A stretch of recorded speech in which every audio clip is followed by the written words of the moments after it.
Yes, ഈ ഒരു വീഡിയോയിൽ നമ്മൾ 4 അപ്ഡേറ്റുകൾ കവർ ചെയ്യുന്നുണ്ട്. ആദ്യത്തെ അപ്ഡേറ്റ് എന്ന് പറയുന്നത് നമ്മുടെ ചെന്നൈയിൻ എഫ് സിയുമായിട്ട് ബന്ധപ്പെട്ട വളരെ പ്രധാനപ്പെട്ട ഒരു അപ്ഡേറ്റ് ആണ്. എന്തായാലും വളരെ മികച്ച ട്രാൻസ്ഫർ നീക്കങ്ങൾ തന്നെ ചെന്നൈയിൻ എഫ് സി നടത്തിക്കൊണ്ടിരിക്കുകയാണ്. അതായത് നമ്മൾ സൈൻ ചെയ്യുമെന്ന് വിചാരിച്ച നാംടെയും അതുപോലെ കിയാൻ നസറിയും ഏതാണ്ടൊക്കെ ചെന്നൈയിൻ എഫ് സി സൈൻ ചെയ്ത അവസ്ഥയിലാണെന്നാണ് നമുക്കിപ്പോൾ അറിയാൻ സാധിക്കുന്നത്. അങ്ങനെയാണെങ്കിൽ അവരുടെ ഇന്ത്യൻ ലൈനപ്പ് വേറെ ലെവലായി മാറുമെന്ന് ഉറപ്പായി കഴിയും. നമുക്കറിയാം 2-3 സീസണിന് മുമ്പ് ചെന്നൈയിൻ എഫ് സിയുടെ ഇന്ത്യൻ ലൈനപ്പ് എന്നൊക്കെ പറയുന്നത് വേറെ ലെവലായിരുന്നു. പക്ഷേ കഴിഞ്ഞ 2-3 സീസണായിട്ട് അത്ര മികച്ചൊന്നും അല്ലായിരുന്നു. കിയാൻ നസീരിയും അതുപോലെ തന്നെ നാംടെയും കൂടെ വരികയാണെങ്കിൽ അവരുടെ ആ ഒരു ലൈനപ്പ് വേറെ ലെവലാകും. എന്തായാലും നാംടെ പോലൊരു മിഡ്ഫീൽഡർ ജിക്സൺ സിംഗ് പോവുകയാണെങ്കിൽ കേരള ബ്ലാസ്റ്റേഴ്സിന് ആവശ്യമായിരുന്നു.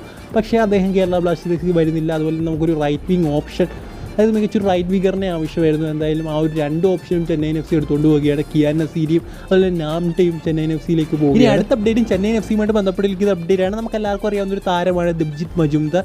എന്തായാലും കേരള ബ്ലാസ്റ്റേഴ്സ് ആരാധകർ അദ്ദേഹത്തെ ഒരിക്കലും മറക്കാൻ പോകുന്നില്ല. എന്തായാലും അദ്ദേഹം ചെന്നൈയിൻ എഫ് സിയുടെ ഗോൾ കീപ്പറായിരുന്നു കഴിഞ്ഞ വർഷം വരെ. എന്തായാലും അദ്ദേഹം ഇപ്പോൾ ഈസ്റ്റ് ബംഗാളിലേക്ക് പോകുക എന്നുള്ള കാര്യം നിങ്ങളെല്ലാം അറിഞ്ഞു കാണും. എന്തായാലും ദബ്ജിത്ത് മജുംദാർ ഈസ്റ്റ് ബംഗാളിലേക്ക് പോകുമ്പോൾ ചെന്നൈയിൻ എഫ് സിക്ക് ഒരു ഗോൾ കീപ്പറിന് ആവശ്യമാണ്. അതുകൊണ്ട് തന്നെ അവർ മുഹമ്മദ് നവാസിനെ സൈൻ ചെയ്യുമെന്നാണ് നമുക്കിപ്പോൾ അറിയാൻ സാധിക്കുന്നത്. ഏതാണ്ട് ഒരു മൾട്ടി ഇയർ ഡീലിലായിരിക്കും മുഹമ്മദ് നവാസിനെ സൈൻ ചെയ്യാൻ പോകുന്നതെന്നാണ് നമുക്കറിയാൻ സാധിക്കുന്നത്. എന്തായാലും ആ ഒരു സൈനിങ് കംപ്ലീറ്റ് ചെയ്താൽ ചെന്നൈയിൻ എഫ് സി സംബന്ധിച്ചിടത്തോളം വളരെ മികച്ചൊരു സൈനിങ് തന്നെയാണ് മുഹമ്മദ് നവാസ്. അദ്ദേഹം എഫ് സി ഗോയ്ക്ക് വേണ്ടി നടത്തിയിട്ടുള്ള പെർഫോമൻസ് ഒക്കെ നമുക്ക് അറിയാവുന്നതേ ഉള്ളൂ. സോ ചെന്നൈയിൻ എഫ് സി വളരെയധികം കീനായിട്ടാണ് നേരത്തെ തന്നെ ട്രാൻസ്ഫർ മാർക്കറ്റിലേക്ക് ഇറങ്ങിയിരിക്കുന്നത്.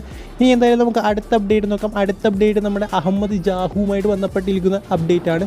നമുക്കറിയാം ISL കണ്ടിട്ടുള്ളത് വെച്ച് ഏറ്റവും മികച്ച മിഡ്ഫീൽഡർമാരിൽ ഒരാളാണ് അഹമ്മദ് ജാഹു. എന്തായാലും അഹമ്മദ് ജാഹു നമുക്കറിയാം ഒഡീഷ എഫ് സി താരമാണ്. ഒഡീഷ എഫ് സി കഴിഞ്ഞ AFC കപ്പിൽ പങ്കെടുത്തിരുന്നു. എന്തായാലും കഴിഞ്ഞ AFC കപ്പിൽ ഏറ്റവും കൂടുതൽ അസിസ്റ്റ് നൽകിയ താരം, ഏതാണ്ട് 7 അസിസ്റ്റ് നൽകിയ താരമായിട്ട് മാറിയിരിക്കുകയാണ് അഹമ്മദ് ജാഹു. AFC കപ്പ് നമുക്കറിയാം എത്രത്തോളം ഏഷ്യൻ രാജ്യങ്ങളിൽ നിന്ന് എത്രത്തോളം മികച്ച ടീമും ക്ലബ്സും പ്ലേയേഴ്സും വരുന്നൊരു ടൂർണമെൻ്റ് ആണെന്ന്. ആ ഒരു ടൂർണമെൻറ്റിലാണ് ഏറ്റവും കൂടുതൽ അസിസ്റ്റ് നൽകിയ താരമായി മാറാൻ നമ്മുടെ അഹമ്മദ് ജാഹുവിന് സാധിച്ചത്. ഏതൊരു ക്ലബിനും വലിയൊരു അസറ്റ് തന്നെയാണ് അഹമ്മദ് ജാഹു. എന്തായാലും കേരള ബ്ലാസ്റ്റേഴ്സിലേക്ക് വരണമെന്ന് വളരെയധികം ആഗ്രഹം പറഞ്ഞൊരു വ്യക്തിയാണ്.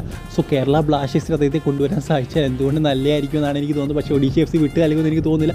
ഒരു പക്ഷേ കേരള ബ്ലാസ്റ്റേഴ്സ് കൊണ്ടുവരാൻ സാധിച്ചാൽ അതൊരു വലിയൊരു അച്ചീവ്മെൻറ്റ് തന്നെയായിരിക്കും. ഇനി അടുത്ത അപ്ഡേറ്റ് എന്ന് പറയുന്നത് കേരള ബ്ലാസ്റ്റേഴ്സ് നമ്മുടെ മുംബൈ സിറ്റി എഫ് സിയുടെ ഡിഫൻസീവ് മിഡ്ഫീൽഡറായ നേരത്തെ കേരള ബ്ലാസ്റ്റേഴ്സ് താരമൊക്കെ ആയിരുന്ന വിനീത് റായെ ടീമിലേക്ക് എത്തിക്കാൻ ശ്രമിക്കുന്നുണ്ടെന്നാണ് നമുക്കിപ്പോൾ അറിയാൻ സാധിക്കുന്നത്. ഈ ഒരു വാർത്ത നൽകിയിരിക്കുന്നത് മനോരമയാണ്. സോ കുറച്ച് ട്രസ്റ്റഡ് ആയിട്ടുള്ള ഒരു വാർത്ത തന്നെയായിട്ടാണ് എനിക്ക് തോന്നുന്നത്.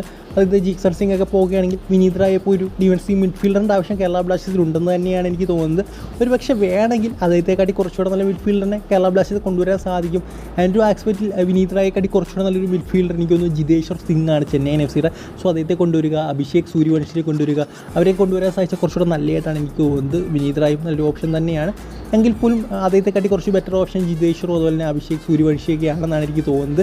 അതിൽ അഭിഷേക് സൂര്യവംശിയെ മോഹൻ ബഗാൻ വിട്ടുകളയുമെന്ന് എനിക്ക് തോന്നുന്നില്ല. ബട്ട് ജിതേശ്വറിനെ വേണമെങ്കിൽ കേരള ബ്ലാസ്റ്റേഴ്സിന് എടുക്കാവുന്നേ ഉള്ളൂ എന്നാണ് എനിക്ക് തോന്നുന്നത്. എന്തായാലും ഇപ്പോൾ നമുക്ക് മനോരമയിൽ വന്നൊരു കാര്യമാണ് വിനീത് റായ് ചിലപ്പോൾ കേരള ബ്ലാസ്റ്റേഴ്സിൽ അടുത്ത സീസണിൽ ഉണ്ടാകും എന്നുള്ള വാർത്ത. സോ ഈ ഒരു വീഡിയോ ഇത്രയും നിങ്ങൾക്ക് ഇഷ്ടപ്പെട്ടാൽ തീർച്ചയായിട്ടും ലൈക്ക്, സബ്സ്ക്രൈബ് ഒക്കെ ചെയ്യുക. അടുത്ത വീഡിയോയിൽ കാണുന്നവരെ ഗുഡ് ബൈ.